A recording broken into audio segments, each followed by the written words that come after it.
folks in our firm partners of mine in the firm who've been studying this for 7+ years. But I am very excited to share this with you today because I think it's one of the biggest transformational changes government is going to face and one of the biggest disruptions that we've seen in the last few decades. So with that, let me talk first and share some numbers. Annually, Deloitte has been conducting and compiling information and research on human capital trends since 2017, which makes it one of the biggest bodies of research and data that's out there on what's going on with human capital and human resources across the globe. The survey and some of the numbers that you'll see today in the report that we produced is the product of data collected from thousands of leaders across the public and private sectors.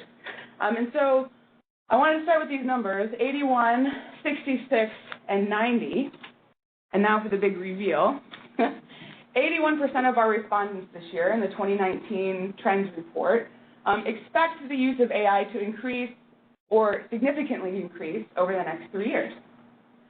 66% of our respondents expect reskilling current employees due to automation over the next 3 years. So everybody's expecting reskilling to continue. And 90% of our respondents said that they are somehow using alternative workforces. And just definitionally, let me help with that. Alternative workers are those workers who are anything other than full-time employees. And the reason this is significant is because there are some other numbers that I want to share with you. And these are also from the same Human Capital Trends Report. So here's the thing. When we think about those 81% of respondents who expected AI to increase or increase significantly over the next 3 years, only about a quarter of them think they're ready to address that impact. When we think about reskilling, most organizations have already started investing in reskilling programs. And from that, again, that first slide, the alternative workers, 90% of our respondents, remember, reported using alternative workers in their workforce. Only a quarter of them, reported not having processes ready to address that use of those workers and thinking about how they actually bring them in and manage that workforce over time.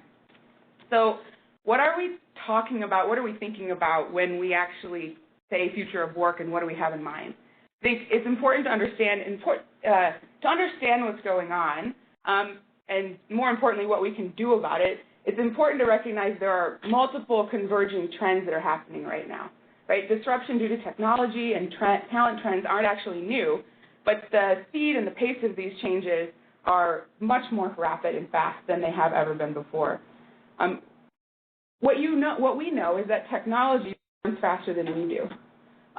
What's also true is that technology has changed our personal lives way more than our work lives right now. Individuals adapt and change quickly. Most of you listening to this or in this room probably have a smartphone, right? Think about the smartphone over the last 10 years. How many different versions of the smartphone have you had over the last 10 to 15 years? How many different operating systems have you had on your smartphone? Now think about your job. How much has your job, your coworkers, your workplace changed in 15 years? My guess is probably not as rapidly as your smartphone. And, that's the thing. Individuals are adapting to this technology quickly and more quickly than organizations. And that's putting additional pressure on those organizations to change and meet the expectations of their workforce.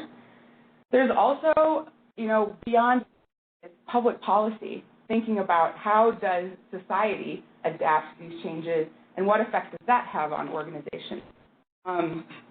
So the good news here is that because we are already adapting to technology in our individual and daily lives, when it comes to future changes in the workplace, we're probably going to be ready for it because we're already familiar with the technology.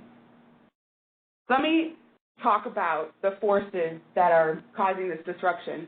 For those of you in the room, I apologize for the flicker, but probably means you can read the disruptors and not the footnotes. So I promise you can read the footnotes on the distributed version afterwards. I just talked about the pace of change, but the other aspect of the fourth industrial revolution is that there are two things happening simultaneously. There's the change in the industry and technology, and there's the change in the talent and the workforce. and these are coming together at the same time. So to illustrate this, I'm going to invite you to imagine for a moment, and 10 years from now, your job.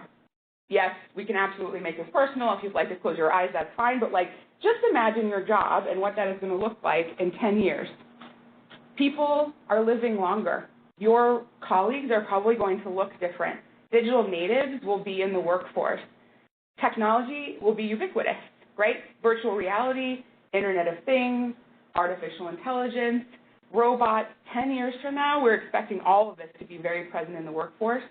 Your organization will have access to data and be able to use that data in entirely new ways to evaluate your experience that you're having as an employee, but also predict your potential behavior as an employee. And, you know, if you open your eyes and come back to the present moment for a minute, right, it's clear what's going on is that organizations are going to need to change to adapt to what's happening in the future. And what we find is that a lot of organizational leaders, and I'm hoping you find this to be a helpful framework, if you've ever found yourself sort of thinking through all these challenges, I think it can be a little bit overwhelming, right? And I think that this framework of work, workforce, and workplace, thinking about each of these dimensions of change can help sort of untangle some of those individual issues. So at Deloitte, we like to recommend that you think of it this way. So work is changing. The fundamental nature of the activities performed by each of us in an individual day may change. Our occupation might not change, but the work that we do could be augmented by new technology. Additionally, the processes overall that we have in an organization that are currently delivering value to us, they may significantly change in the future, and the process itself might be different or not exist, and we will likely have new ones. So workforce, the portfolio of skills, of jobs, of talent options, that's definitely going to change. I already talked about gig workers and freelancers, but if you think about this as a spectrum of closeness to the organization, traditionally right now, long-term employees and contractors are a significant part of our federal workforce.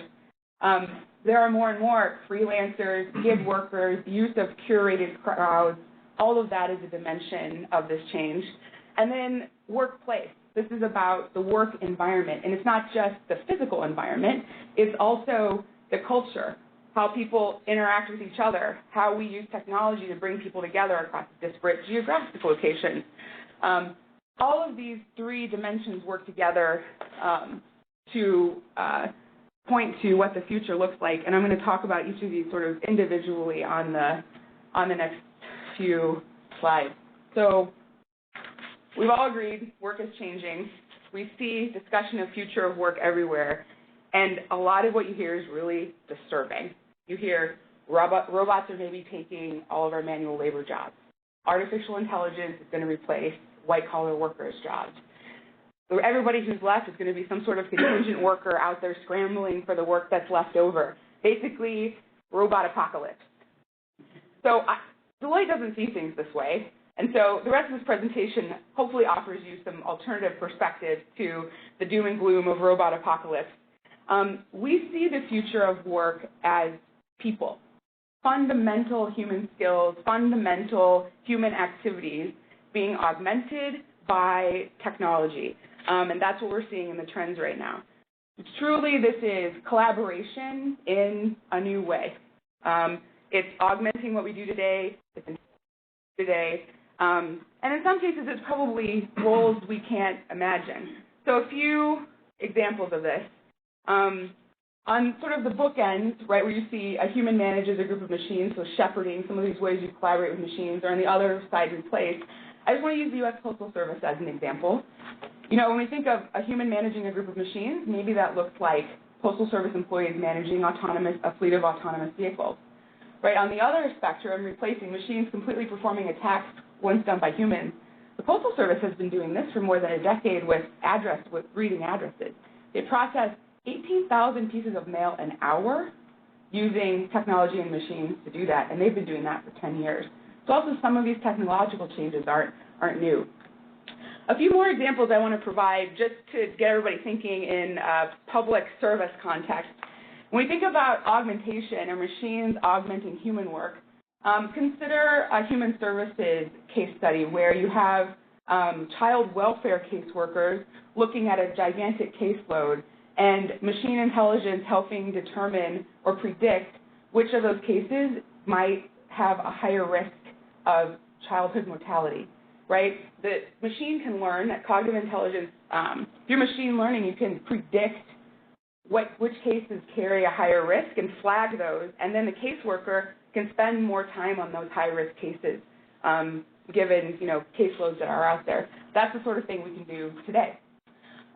In terms of guiding, where a machine prompts a human to help them adopt knowledge, my favorite example of this is with U.S. Air Force, where they're working with a startup called Sensei. That is a program where they're using virtual reality to train pilots, and in addition to the actual flight simulation, the program is tracking stress loads, the pilot's reaction time, ability to adapt and to think strategically, and then creating a highly specific training curriculum for individual pilots and really personalizing the learning to the individual. So wanted to share a few of those as options. There's obviously a spectrum of possibilities.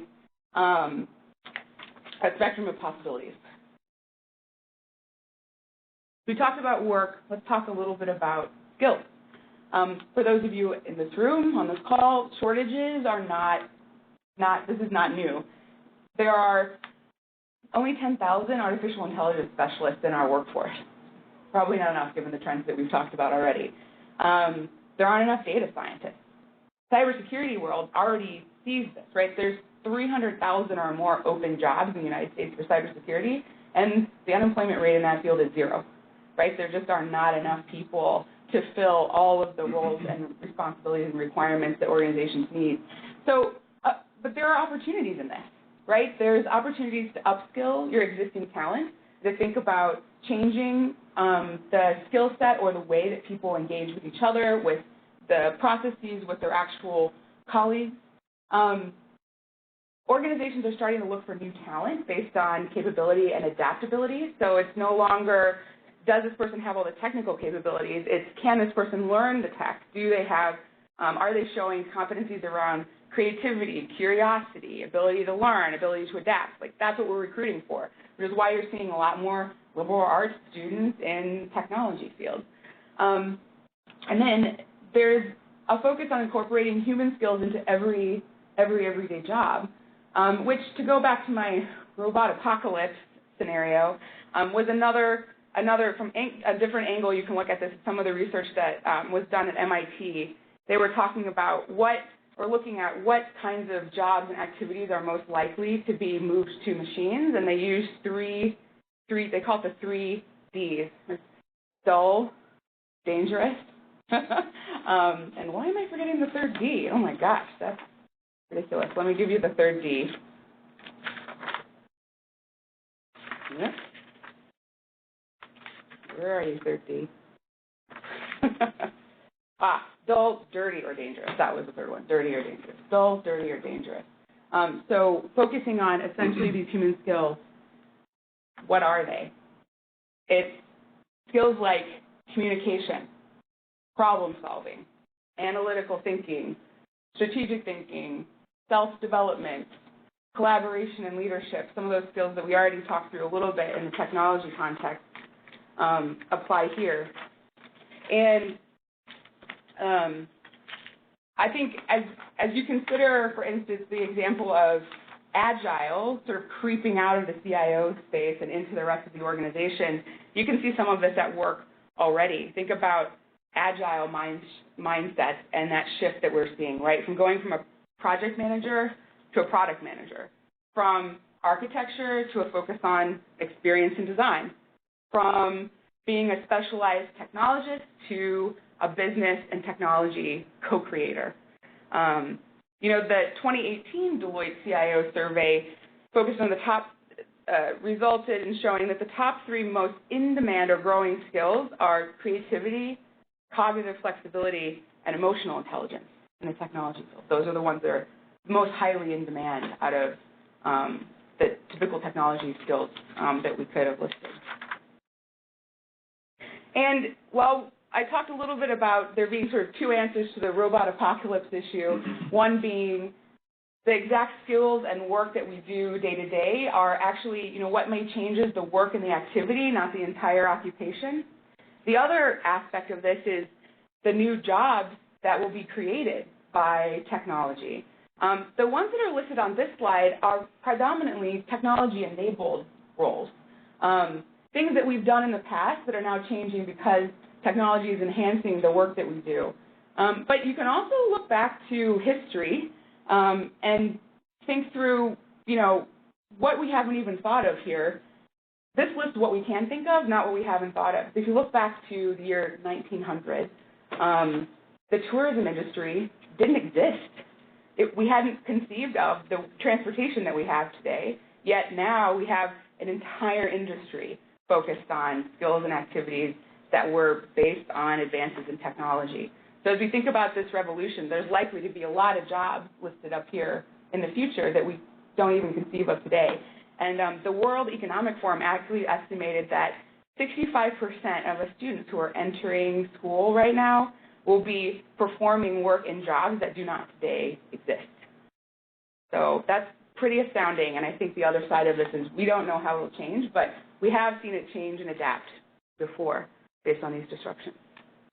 Do you want to return a little bit to talent options? So we were talking about work, workforce, and workplace. This slide is about the workforce, right? On one end of the spectrum, from traditional to open talent, you see our permanent and full-time employees, and sort of moving away in proximity to the organization, you have contractors, digital labor, ecosystem partners, and collaborations where you're seeing organizations team up to address certain types of issues, joint ventures, gig workers, so they come in and do a discrete sort of set of activities or a gig and then leave, micro workers and crowd workers. And particularly in government, we've seen quite a bit of activity on the curated crowd, where instead of crowdsourcing from the public at large, you select a group of industry experts, or even in some ways you could think of communities of interest like this one, who come together and answer questions, maybe in collaboration with organizations like NICE, and those working groups, to dig in on specific topics that have, that then become part of the government policy and frameworks that are produced. And last but not least, workforce, workplace. Workplace is more than just the physical layout. It's really about the environment that you create. What do you need to help your employees thrive, and what does that look like? How do you set up collaborative structures? What does your culture need to be, or how does it need to adapt? What is the proximity of your workforce to each other? And what does that policy look like in order to enable that new workplace? We have one of the lowest unemployment rates in history, and there are many reasons for that, but one of them could be that many parts of the labor market for whom these jobs were inaccessible previously, now due to technology, are able to perform work, whether it's because they live out in the middle of nowhere or not close to a particular, agency or organization, but can virtually engage in activities, or if it's because they are a part-time worker or want to be part-time. Agencies are sort of adapting or attempting to adapt to bring those employees in. And so how you set up this workplace and culture and the entire environment is going to be, those are the strategic questions that agencies and organizations will need to ask. So I want to take us back to 2030 and imagining what our particular role or job looks like in 2030. There are some implications for individuals, for organizations, for public policy, but I want to take it back and make it personal again. So the question I want to ask is, what is the mindset that employees, managers, and leaders are going to need to succeed in this kind of environment? For 21st century employees, it's entrepreneurial, an entrepreneurial mindset, right? Ability to question orthodoxies, curiosity, and the willingness and desire to have to be flexible and to adapt and to embrace lifelong learning. Organizations are also going to have to help employees embrace that lifelong learning by providing ways for that to happen. The average half-life of a learned business competency has dropped from 30 years to 5 and continues to decrease, meaning if you 10 years ago, if you had learned something about the business world, it probably would last for 30 years. Now it might last for less than 5. It keeps decreasing rapidly. And the last bit of this sort of entrepreneurial mindset is autonomy of work and true ownership over your work and your day-to-day. So what does that mean for managers? For managers, that makes it about value creation for the organization, helping to identify what the true priorities are, helping make judgments for those teams that are doing the work, thinking about how you create a high-performing team and competencies around actually helping team members play to their strengths, and, like I said, creating high-performing teams. And then last but not least, a mindset that shifts from sort of hierarchy to coaching, right? Because with an agency or an organization or a workforce that's got an entrepreneurial mindset, what they need from their direct managers and supervisors is coaching and mentoring and not as much direction and guidance. And then finally, I want to talk about the leadership team. What's their mindset? Well, the mindset is collaboration. And we're seeing this again in the research with the rise of what leaders are, what skills and competencies we're seeing among leaders that are taking precedence, and collaboration wins. It's about thinking horizontally and not authoritatively. So as I said earlier, we need to fundamentally think about the way we plan for, recruit, and target talent and bring those alternative talent models into the organization. Well, 25% of our organizations say they don't know how to do that, and the question then is who's responsible for that plan? Is it the HR organization? Is it the CFO? Is it the Chief Operating Officer? Is it procurement and acquisition? I actually think the answer is probably everybody. The team of executives owns the solution to that, which points to needing a symphonic leadership team that's collaborating together to adapt and lead for the future. And the last focus I would point to in terms of collaboration is truly focusing on employee engagement and the employee experience, which brings me to my last part of our research, which is focused on societal impact. This is a significant shift that we've probably actually read about in the news as well. And while you've read about it more in a business, private sector versus public sector environment, it applies in public sector as well, right? We are going from, focus on financial performance and employee satisfaction and customer satisfaction to the primary driver being societal impact for organizations.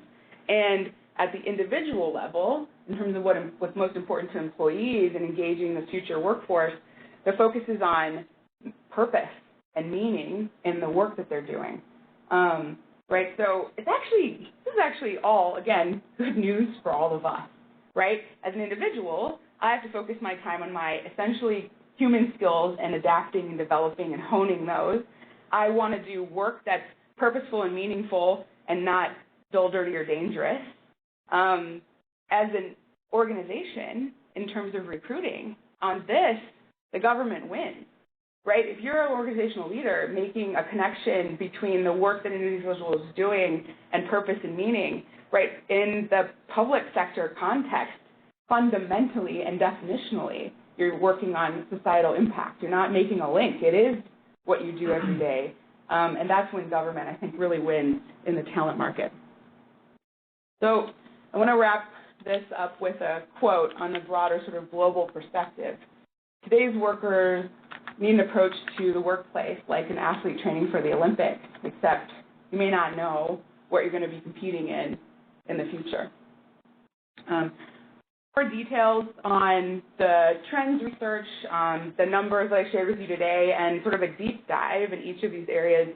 Our Human Capital Trends Report for 2019, there's a screen grab that you can take a screenshot and grab that on your phone, but you can also visit our website and get the full report, which is extensive, but broken into specific topics like learning during the flow of life and organizational adaptability, et cetera. So if any of these topics really interested you, I encourage you to check out the latest trends report. So again, I'll thank you for bringing me here to present today, and certainly looking forward to our continued conversation and your questions. Thank you very much.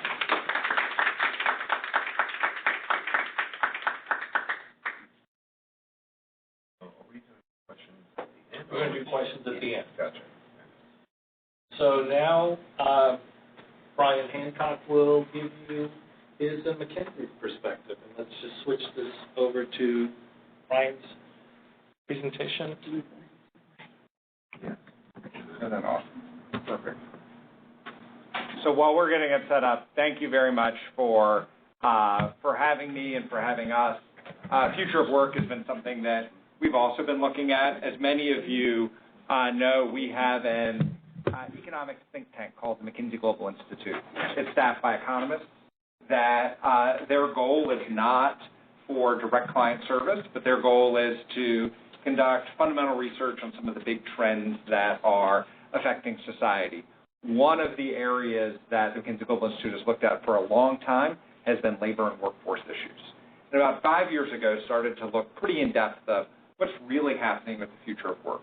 And so what you get when you get a bunch of economists thinking about this is going to, okay, well, what are the occupations? What are the occupations? How do you do that? And what are the component tasks that are in those occupations?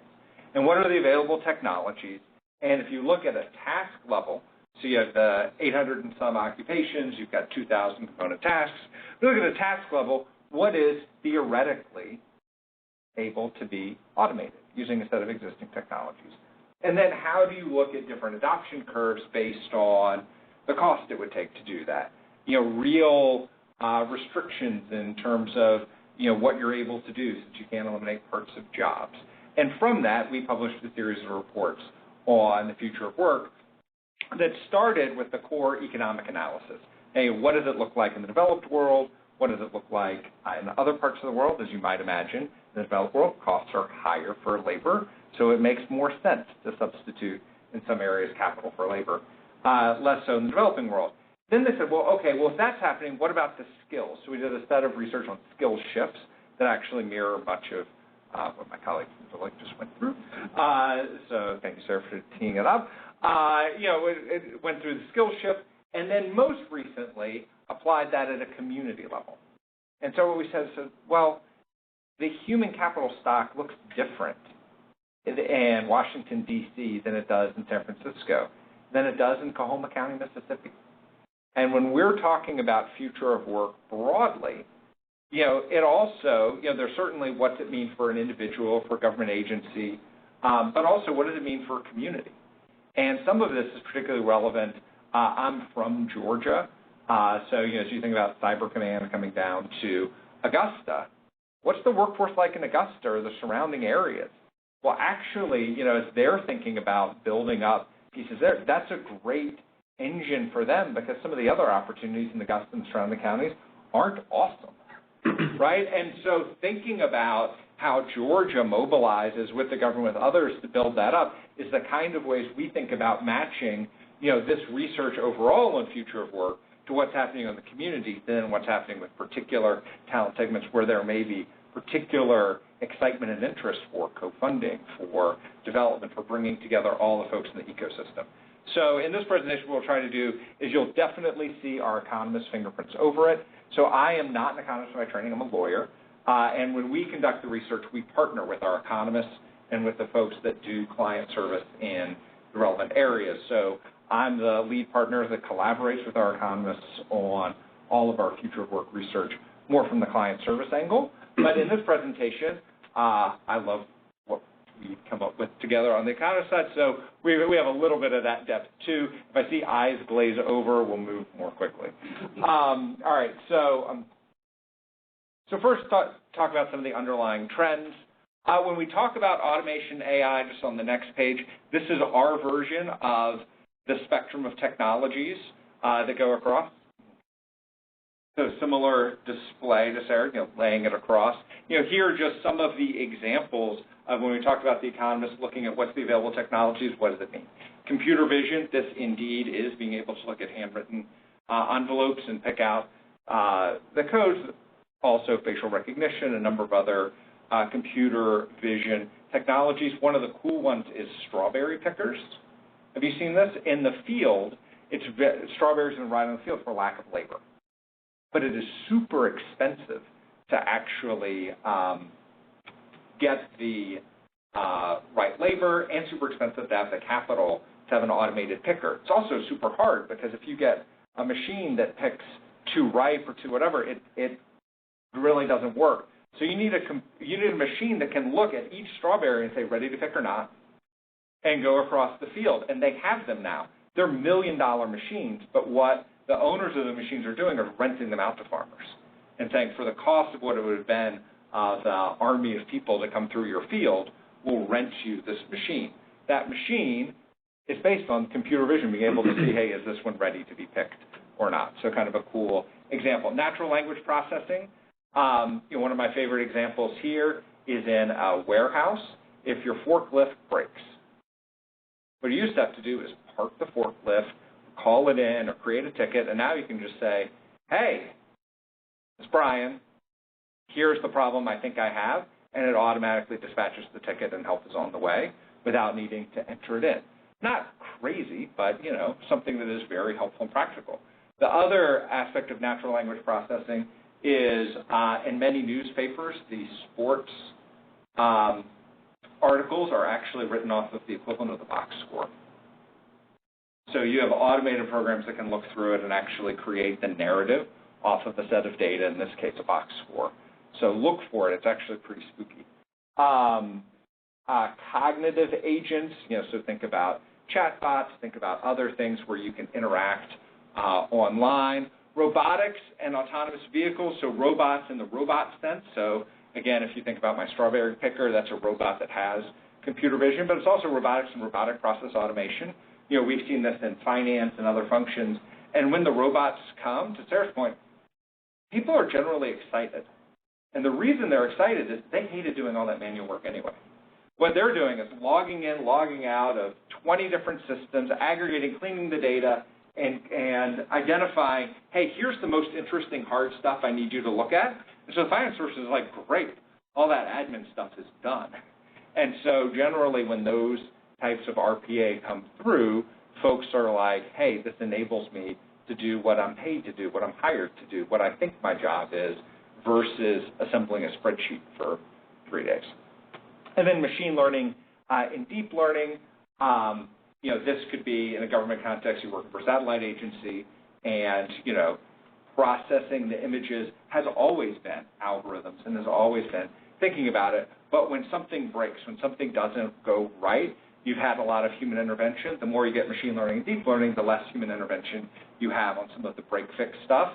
As the images don't come through the way you thought they did, you can use it to say, hey, which of these are routine and we think can be fixed this way, and which one do we actually need somebody to come in on Christmas and fix? Okay, so if we go to the next page, as we looked at the occupations, less than very, very few occupations are fully automatable. If you are a sewing machine operator, you can be fully automated. But most of the occupations are not fully automatable. But 60% of occupations are 30% or more automatable. So 60% of occupations are 30% or more automatable. What that means is work's not going away, work is changing. And in a government context, that's really hard when you've got positions that are comprised of a set of tasks, and then you add automation to some of those positions. We still have the position, and now you pay for the automation. It's how do you really think about work being redesigned and having the flexibility to actually re-aggregate tasks in a different way if a subset of tasks, if a subset of the job is being automated. So for us, we find these questions of future of work are as much an organization design question. How are we designing work as it is a what am I doing with the people who are displaced? One of my favorite examples here, just going back to example, is a massage therapist. So a massage therapist, 8% of his or her job is automatable. Does anybody have a guess what 8% of a massage therapist's job is automatable? I always get that pained look. People are like, ooh, is it my back? Is it my, what part is it? It's the scheduling function, right? It's so funny because most people are like, instantly have that reaction like, ooh, where is it? Like you do that with a healthcare crowd, particularly provider, they're like, oh yeah, no, it's scheduling. You're like, okay, all right, I got it. All right, so if we go to the next, and so what we did is we then said, okay, let's look on an FTE basis. How many, if you aggregated up the parts of jobs that could be automated on an FTE basis, what does that mean by occupational category? So again, it's not saying all of these jobs are going away, but you can imagine this is where the pressure is going to be, where the opportunity is more. In the past, where we saw the biggest one is production work. And there's still 4.8 million in the U.S. Production FTEs that can be automated, we think over the next 10 years or so. But where the shift is coming now is this big box is office support, followed by food services. And so as you start to think about where this is, it's not just the assembly line, but it's the office. In fact, office support, including secretaries and others, is one of the things that didn't rebound from the last recession, one of the occupational categories that did not, because people found ways of, through technology, hey, I don't need a full assistant or secretary. I can share somebody because I can do my own scheduling in these ways. And we see that as a very simple example, but that whole category continuing to expand. As you get further in this area, you see business and legal professionals, managers, property maintenance, all have some automation. The color coding here, the darker the color, the more workers are without a college degree. So black is 90% or more without a college degree. And so production work, which is historically, whereas in food services, you see those are areas without a college degree, but then, or food service and production, but then, office support, customer service and sales, areas that have had some college, others are starting to be hit as well. So on the next page, we talk a little bit more about some of the implications. If you don't have a high school diploma, 4 times as likely that the occupation you're in has a high automatable content. If you look at by demographic group, it's about 12 million Hispanics and African Americans, 14.7 million young workers. One of the things we find here is also interesting and relevant broadly is when you're automating the dull, dirty, and dangerous, those are also the apprenticeship jobs.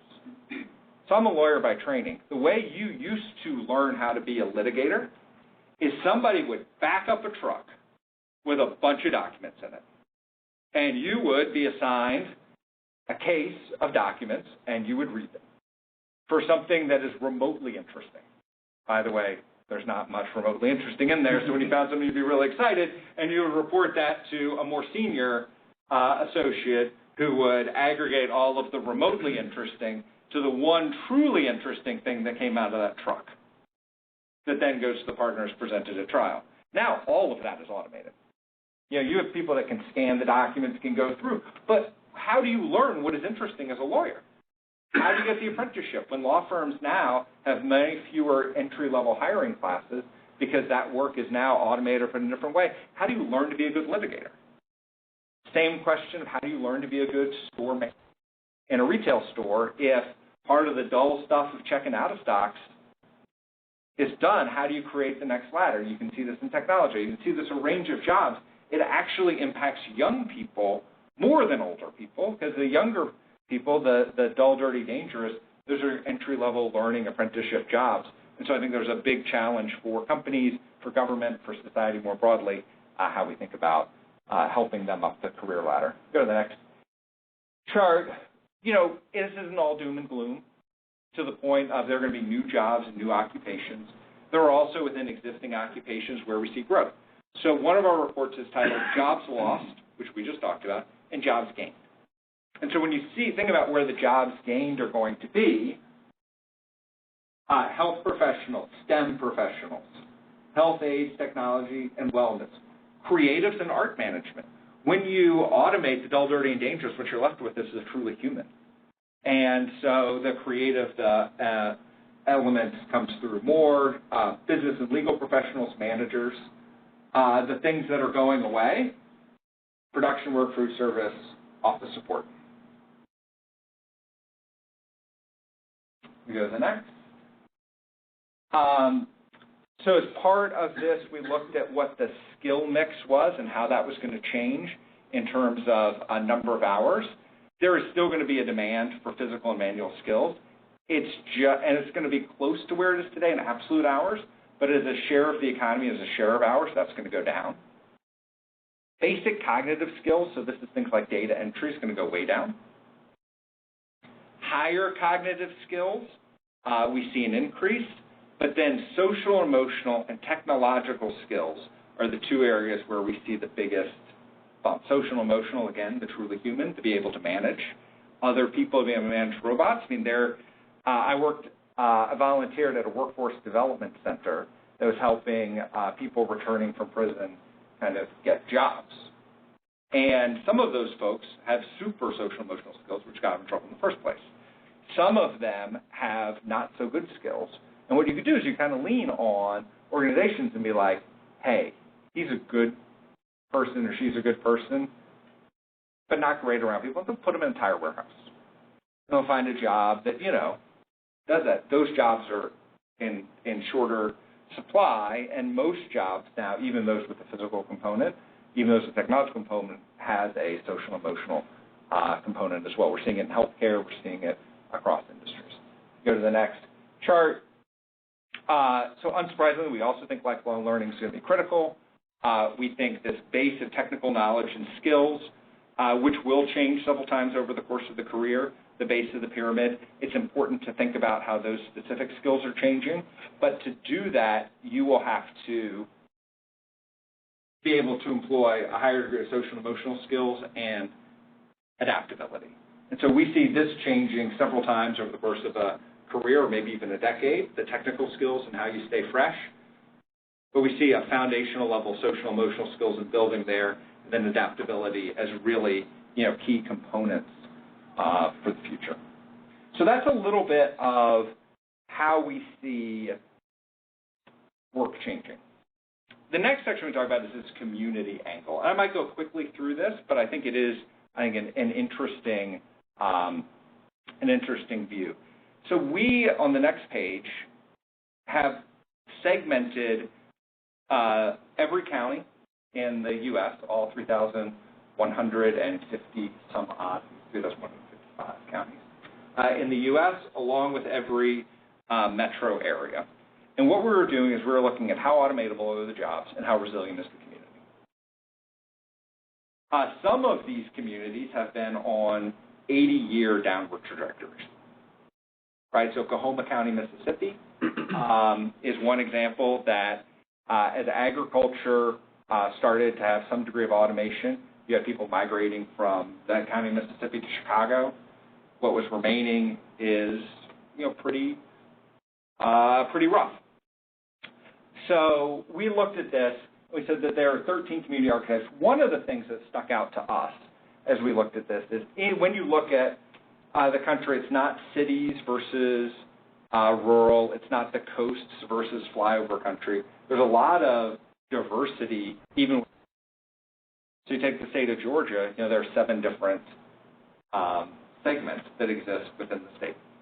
And when you think about a segment like distressed Americana, which is Coahoma County, Mississippi, or one of the rural counties in Georgia that is not near an interstate, that's not near a rail line, look, that looks a lot different when the remaining hospital jobs are automated and something goes down. The impact there looks a lot different than it does in D.C., or a lot different than it does in New York City, where the challenge may be more connecting people to the jobs that do exist. So we go to the next. This is looking at job growth at a county level since the Great Recession, since 2007. And I know it's hard to see, but our high growth hubs and mega cities, places like Seattle, New York, Washington, have grown employment since the Great Recession, have significant rebounds. Distressed Americana are trailing cities, either haven't gotten back to 2007 levels or are just now getting back. So new jobs are disproportionately being created in the places where there is economic dynamism. Go to the next chart. So as a result, 60% of net job creation through 2030 is going to be in 25 urban areas. Those urban areas represent somewhere between 5% of employment today. So you're going to see this continued growth. When you look at it in tech, there are 6 communities that are disproportionately driving where new tech jobs are created. We work with the Greater Washington Partnership on a view of tech and cyber talent in the D.C. area in terms of where D.C. stacks up. It's a quite interesting picture where the winners from a talent standpoint, from a job standpoint, from an ecosystem standpoint, really are continuing to be winners. And then you've got a broad swath of communities that are treading water, and then those that are increasingly falling behind. So this is an example of Michigan, which has a number of our different segments in it. So Ann Arbor, which is what we call a college-centric town, has a lot of dynamism from the school and then also the startups and things around it. Net job growth 13%. And our projections that are based on a combination of history and industry concentration and what can be automated. Grand Rapids is at 11%. They've got a pretty good corporate base, pretty good manufacturing base. They're in our American Maker segment. They look pretty good. Traverse City up here, Americana 6%. So they're growing at about where the country's growing, have some basis for renewal. But then you start to look at Flint and Detroit. And actually, if you split Detroit into, I think it's Oakland County, which is the county above Detroit, and Wayne County is the core. But you split Detroit. I may be off on this, but you split Detroit, and one of them is growing at 10%, and the other is growing at 2%. And so you're just seeing this continued divergence across the country. And the point of this chart is that the continued divergence is happening not just at a country level. It's not just the coast and the center, but even within a state, you have different trajectories that are happening. So what's the challenge for local communities as they're looking at this? We can go to the next one. 4 broad challenges. One, how do I build the workforce for the future? Develop and expand training programs for mid-career workers and lifelong learning. But to do that, you have to make sure that you're able to connect workers to opportunity. Some of our communities in our big cities, there's actually transportation challenges linking one part of a city to another in terms of the opportunity. Some of it is labor market transparency. We don't have the right skills. How do we do that? Some of it is I'm in a county that doesn't have opportunity. And how do I get connected by better broadband access if I'm able to be a remote worker, or through enhanced labor market mobility, things that enable me to actually move. Undertaking economic development to spur job creation. So in some of those distressed areas, if the new plant isn't coming, if the new development isn't around the corner, how do you spur innovation, entrepreneurship around it? I think cyber is actually an area where there can be a high degree of entrepreneurship if people with the right skills are starting. But how do we nurture that ecosystem, and how do we get people not just in the big centers but more broadly to be working on it? And then finally, how do you support workers in transition? Are there different policy models that exist to help people move from one job to the other? Are there other pieces that are in place? So recognizing that we have, so here just quickly, we just talked about different communities face different challenges. The urban city, affordable housing, job training for low-income workers, and connecting folks. The urban periphery, it is, how do you connect people to the urban employer, but how do you also make those periphery towns more livable? So if you think about the urban periphery, these are some of the areas where today you may have tracts of suburbs and warehouses that are serving the core. And as what companies may have been based out there, are now moving to the urban center. How do you better connect people in those periphery counties in? So Clackamas County, Oregon, which is over the bridge from Portland, built a light rail that connects Clackamas County into Portland. And it changed what development happened on that other side of the river, created some more, some communities that looked and felt more like Portland than felt like the more distressed area that they had been before. Just a couple others on the next page. The mixed middle, our stable cities, our America's makers. This is like Grand Rapids. There tends to be an employer, so how do you partner with the employer to really understand, what's happening in those communities and retain the workers that are there? One of these communities in Georgia is where the Bluebird buses are made. It's in Peach County, Georgia, which is a great name for a Georgia county, Peach County. And as they were looking at the growth of their business, what they did is they actually, yes, took automation, yes, but that actually grew the number of employees. And they partnered with the Technical College System of Georgia to get the right training in place. So they went from 2,000 to 3,000 workers in the light of technology and automation. They were using this to, hey, now technology gives us a cost-competitive area and we can get the skills. Great. So Peach County is on a better trajectory than some of the counties around it because of some of the investments that were made. And in the low growth and rural areas, it's hard, but some of the foundational infrastructure and schooling to give folks the opportunity, whether in their community or beyond, is a part of it. So these are a couple of sectors with examples. We can probably click through. One more. Here, as you think about each of these communities is its own ecosystem, some with a richer set of partners than others. And so if you look here in the D.C. area, many of you may know, Northrop Grumman West played a lead role in Greater Washington Partnership and their CoLab program looking at digital skills. They also invested in the advanced cybersecurity experience for students at University of Maryland. So this is somebody who's thinking about the skills they need, but also thinking about what others need and starting to invest more broadly. Some of this is at a local level. Some of this can be more remote and on a more national scale. But the idea behind this is that these employers are coming to the view of, whether it's in the actual community I'm in or in the broader skill community, we're not in this alone. And we have to start reaching out, looking at different educational providers, looking at partnering with people we may not have partnered with before to start to shift the dialogue. So with that, thank you. Thank you, Bryan.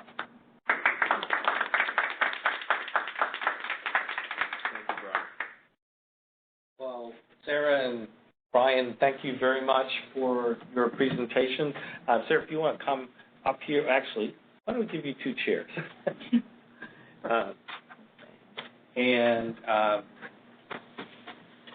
These were some great perspectives. I can at least say for myself, perspectives that I don't think about every day. And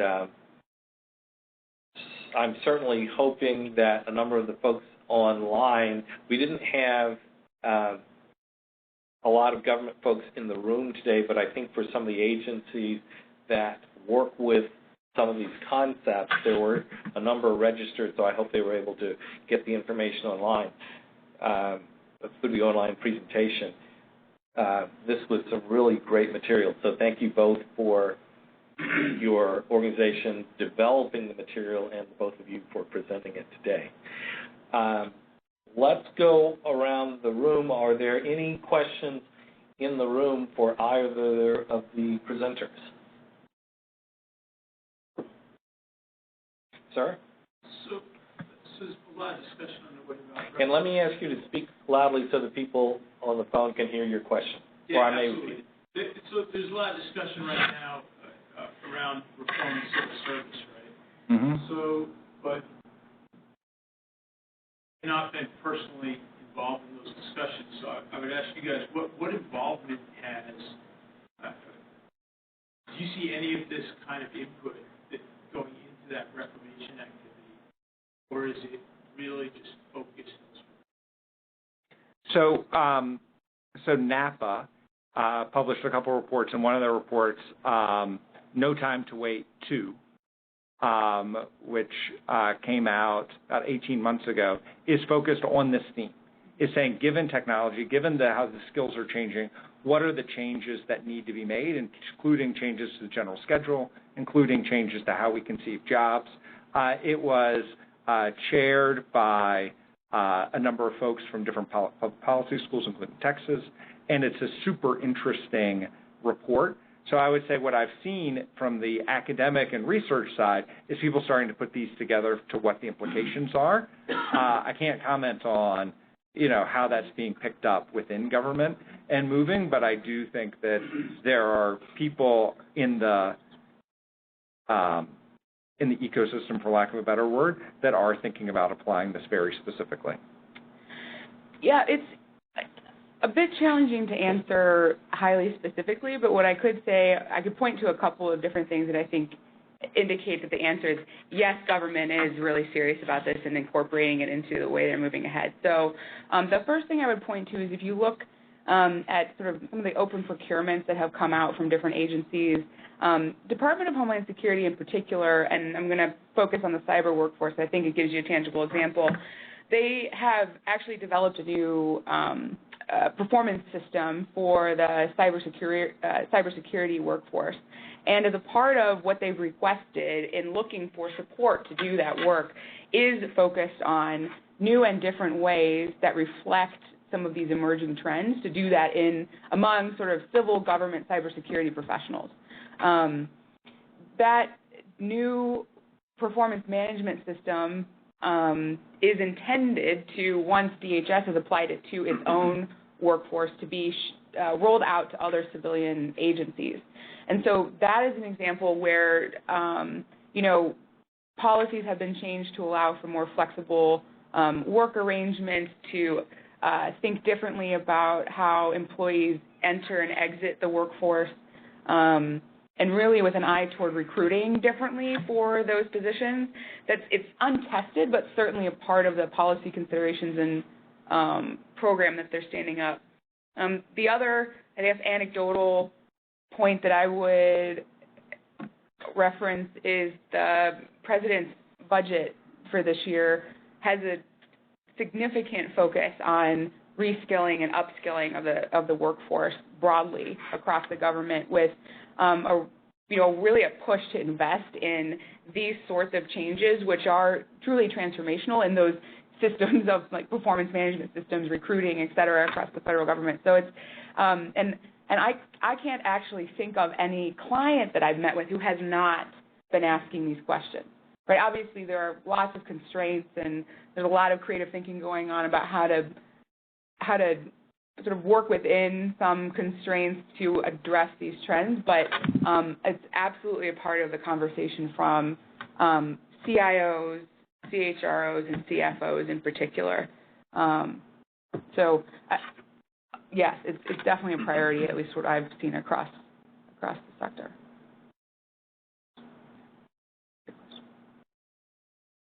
Other questions in the room? I was interested in one of your final slides on societal impact. Oh, yeah. And how so many of the leaders are saying that is how they measure success. Mm-hmm.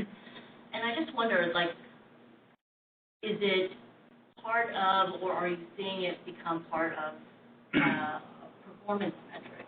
How are they measuring societal impact? And again, is it part of a performance metric, or is it, how much of that is people saying the socially desirable or giving the socially desirable answer, or is it factoring into something that is more around employee engagement and attraction? And do you see it then becoming part of an actual performance metric alongside financial metrics? Yeah, that's a really good question, and I think that those questions are the questions that are emerging from the organizational leaders. So we would point to this as an emerging trend. This is something that's definitely changed in the research within the last year to year and a half, particularly at the organizational level. And you see things happening like, and I'm forgetting the business consortium that just did this, but sort of an open declaration, and perhaps you remember BRT, thank you, an open declaration that we are prioritizing societal impact over shareholder value. That first step is a huge first step. I think that everybody is asking the questions that you just asked. So in terms of measurement of what individuals, what organizations are doing, I think more to come.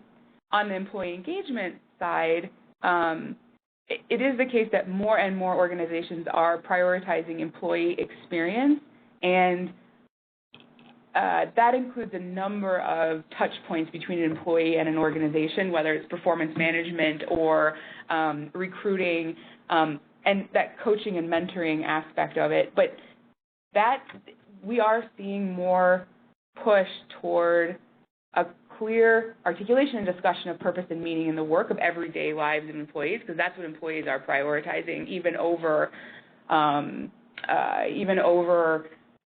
the opportunities to learn and develop my career and grow my career within an organization. They will prioritize, our research shows they'll prioritize purpose and meaning. It's also, when we did research on high-performing teams, one of the most critical aspects for a high-performing team is coalescence around the purpose and mission of the work that we're doing, and a direct connection for each of the individual team members to that purpose. So on the individual level, I think there's more of a clear trend. At the broader organizational level, more to come. I think on the measurement point, it's this is a emerging field that is growing quite quickly. One of my favorite examples is an organization called Y Analytics. They're based here in D.C. They were founded by the Texas Pacific Group, one of the largest private equity firms in the world, Bono, and Jeff Skoll. And what their advisory board includes the Nobel laureates in economics this year who were on social impact, along with the head of the University of Chicago, range of other folks, right? What their mission is determining the social impact of private enterprise at an initiative by initiative. So if somebody claims this is going to, this hospital is going to improve economic outcome, it's actually looking underneath and say, well, what are the other impacts that are having? Are all the other conditions of success there? If this doesn't happen, what's the count? And what they're finding is they're not just using it for their own impact investing funds, but other companies are now saying, hey, can you bring that level of academic rigor and scientific measurement to whether this affordable housing project is going to have impact or this other thing? And that to me, that group of private sector folks are combining with the social sector folks with the real question in academics to really say, are we having impact? Look, it's not that every company is using them or one of their competitors, but that space exists and that people are asking the question, I think is way different than it was, with that level of rigor, way different than it was 5 years ago. Y Analytics.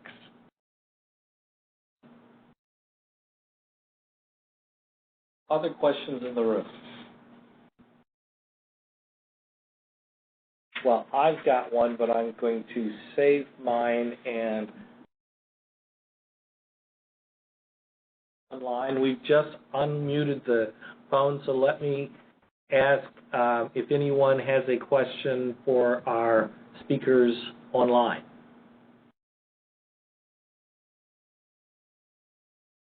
Good morning. This is Diana Davis. I'm the Future Work Strategist for Department of Homeland Security. I work in the Office of the Chief Human Capital Officer.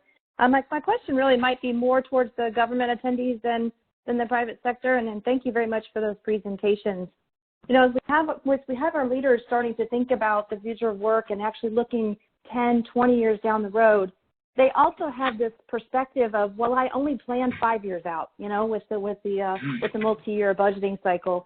So has any government agency actually looked at how you actually conflate the two and how you actually get them thinking 10, 20 years out, but then also think, so if I back up to 5 years out, what are the things I need to be doing in the next 5 years and planning for from a financial resources perspective in order to reach that future? Has anybody done that yet?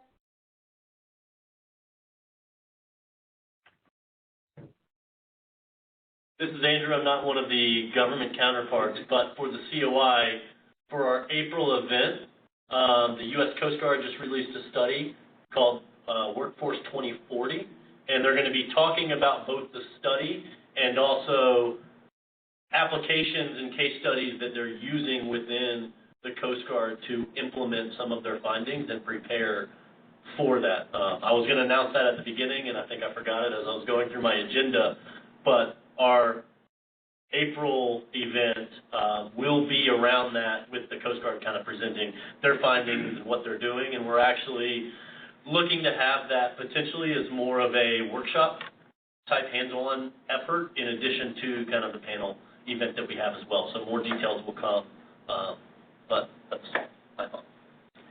So that goes under the heading of save the date.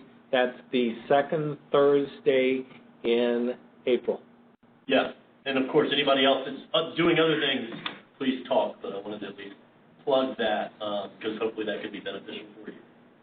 Hi, this is someone on the phone who wanted to comment to the person about work within the government. Is this a good time? Yes, ma'am. Yes, hi. My name is Miriam Cohen. I'm with the Nuclear Regulatory Commission. I'm the CHICO there, and we actually did an engagement looking at the future of work, and it just so happened that we engaged with Deloitte, but that's not why I'm mentioning it. But I think one of the complicating things about doing this projection into the future in the government is that there's so many unknowns, and with us as a regulatory agency, it was even harder. So we were trying to look at scenarios, for example, where nuclear would take off, and what would that world look like to sort of like nuclear gets shut down.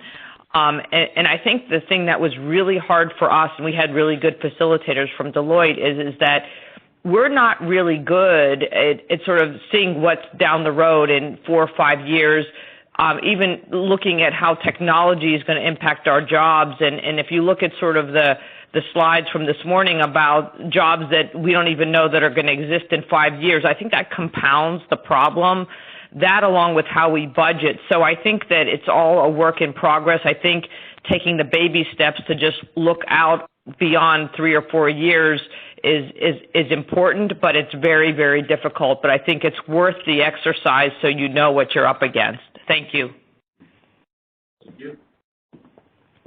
And this is Diana who actually posed the question. I think the one thing that if we go back to Sarah's presentation is to start raising the awareness of this need for this reskilling and for the readiness that we need in terms of our workforce and strategies. And that we certainly could go ahead and start making investments in the shorter term.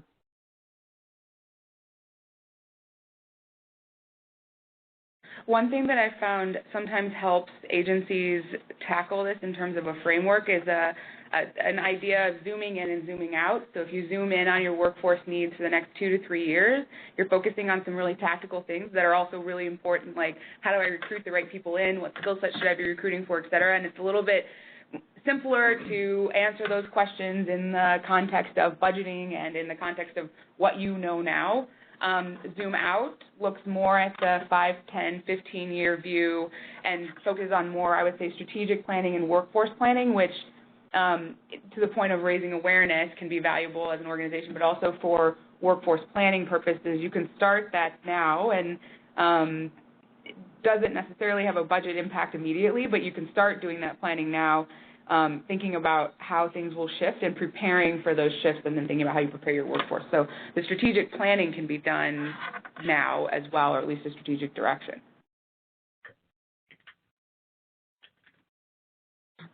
We're going to jump back for a question in the room, and then we'll come back online. Sir? Just more a comment. I mean, from the commercial side. Speak loudly.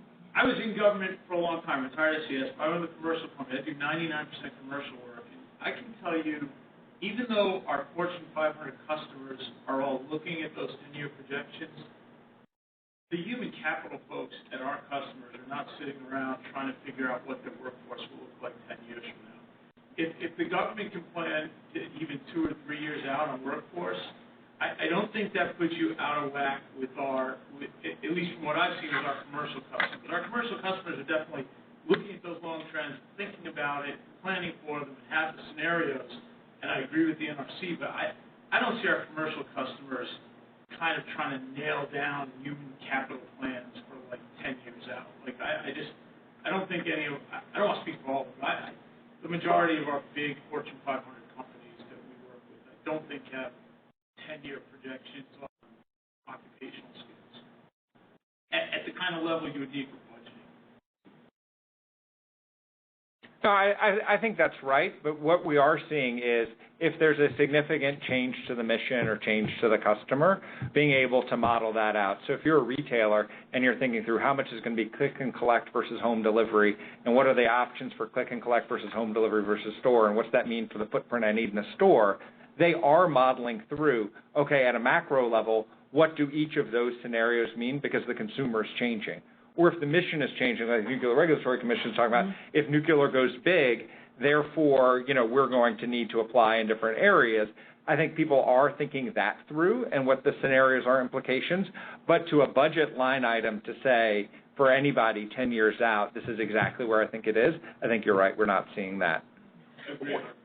One thing that we've seen with the State Department of Transportation was some budgeting for the purposes of long-term capital planning, because when you think about future of work, it's not just the workforce, it's also that workplace and the type of work that is being done. And with a lot of the research we shared today and the changes in some of that more manual-focused labor, they are using those forecasts for future budget, for their future budget.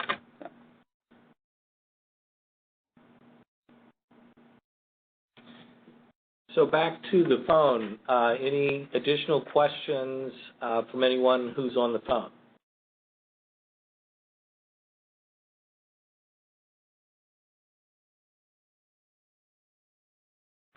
Well, I guess this is a good time for me to take my shot, which is I will address the question first to Bryan and then ask for Sarah from a slightly different perspective.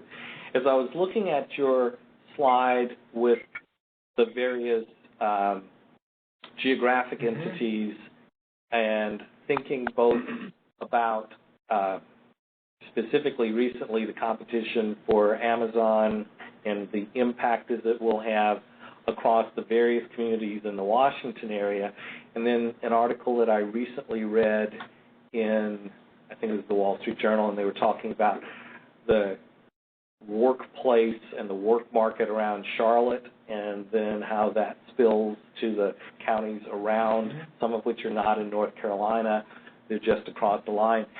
My question to you is, how much as geographic entities, political entities, look at where they are in the workplace and workforce ecosystem today and the implications for them going in the future, how much collaboration do you see versus competition and let's make this better for me but not for the people near me? And I will ask Sarah that from the government agency perspective, as agencies look, I mean, you think of agencies as not in competition with each other from the mission perspective, but oftentimes they're in competition with each other for the workforce. Let me ask both of you to address it from those two perspectives. Yeah, so using Amazon as an example and what's happening in Northern Virginia, I think we are seeing increased collaboration among agencies in Virginia across the Commonwealth, so across the state. We used to have independent economic development agencies. Fairfax County was separate from Loudoun County, was separate from. You're starting to see those folks come together and represent that there's a unified story. When they are pitching incentives, the incentives aren't just throwing tax dollars at them, but over half of the incentives Amazon got were training, whereas training dollars was setting up the Virginia Tech campus there, was actually improving the talent supply, not just for Amazon, but for everybody else who's participating in the region. And that was deliberate of how Virginia said, look, we're going to make a talent play for Amazon, and we think it's a good talent play, so we're going to collaborate with all the folks we can, and we're going to make that talent available not just to Amazon but to others. So I think they had a very collaborative mindset. Did that collaborative mindset go to collaborating on a joint bid with Montgomery County? No. It was still situated in Virginia, and there are a lot of where government money flows that plays into that. But I think we are seeing the view of where the money flows allow collaboration for more collaboration to happen, and that as we're attracting it, we're thinking about talent for the region, not just talent for an employer and not just the dollar incentive for employer, but making talent better for everyone. So it's an interesting question because I'm sure there are going to be a wide variety of opinions on this in the room and on the phone, and even my perspective, I think, is maybe internally inconsistent in some ways. But, any type of whole-of-government solution where you're asking agencies to engage and interact with each other or address future-of-work considerations requires us to do things that are sort of traditionally hard for agencies, right? You're right. Agencies are in competition for talent in one way or another. We have leaders who have big visions that are unique to their agency that doesn't always coincide with another agency's leadership. But, setting those sort of traditional considerations aside, because it applies to everything, not just future of work, I think we can be really hopeful about future of work collaboration across agencies because we've seen some of that happening already, particularly in areas where it's critical need, like cybersecurity, right? You see agencies coming together and attempting to share talent across organizational borders, whether it's a rotational program that includes multiple agencies in national security or tiger teams from one agency that will go help another one to address an issue and then, sort of get tasked out to various agencies as needed. And you see a lot of working groups and collaborative efforts coalescing around things like the NICE workforce framework, where you have leaders from multiple agencies participating actively in those conversations and attempting to drive and design that policy or framework in a way that works for their agency and others. So you see a lot of that conversation happening, particularly when it comes to talent management. And it's for something like a rotational program across multiple agencies, it addresses some of the future of work disruptors that we're seeing, such as individuals want to move across multiple organizations. They want to have a lifelong career in an area, but maybe not a particular organization. I think millennials, one survey said that they have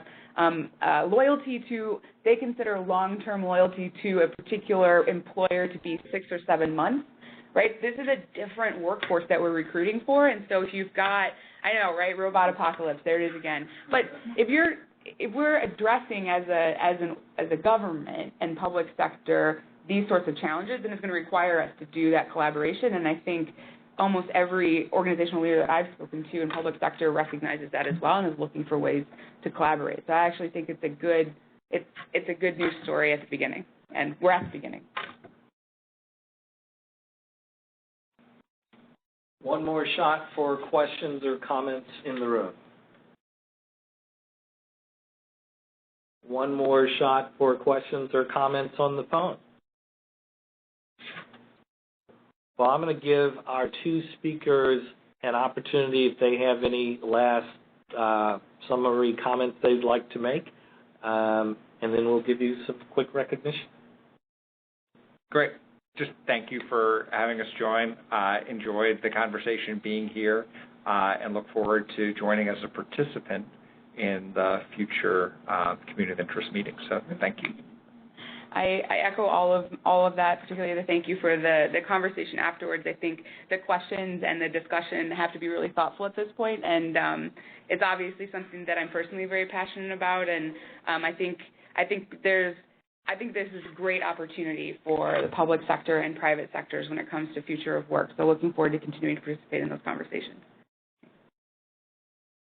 So the last question I'll ask you is just to confirm, we have copies of your presentations. Is it all right for us to make copies of your presentations available to anyone who was in attendance in the room or online? Yes. So for that, each of you got an invitation to be here, either in person or online. So if you are interested in a copy of the slides, please send a note to, I don't know if that one came from Nancy Delanoche, probably did. Probably from ACT-IAC. You got it from an ACT-IAC address. If you're interested in the slides, just respond to that and say, please send me the slides, and we'll send you the slides. Perfect.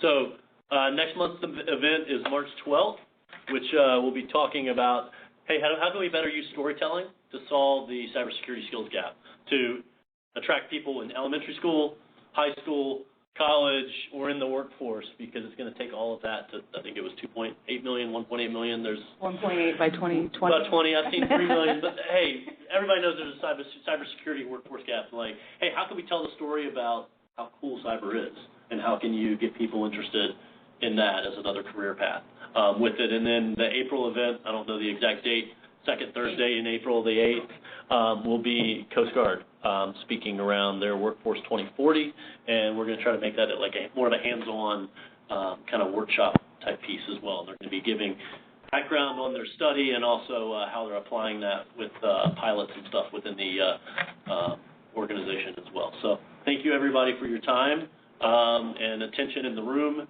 and on the phone. And with that, I think we'll adjourn. Yeah, one more.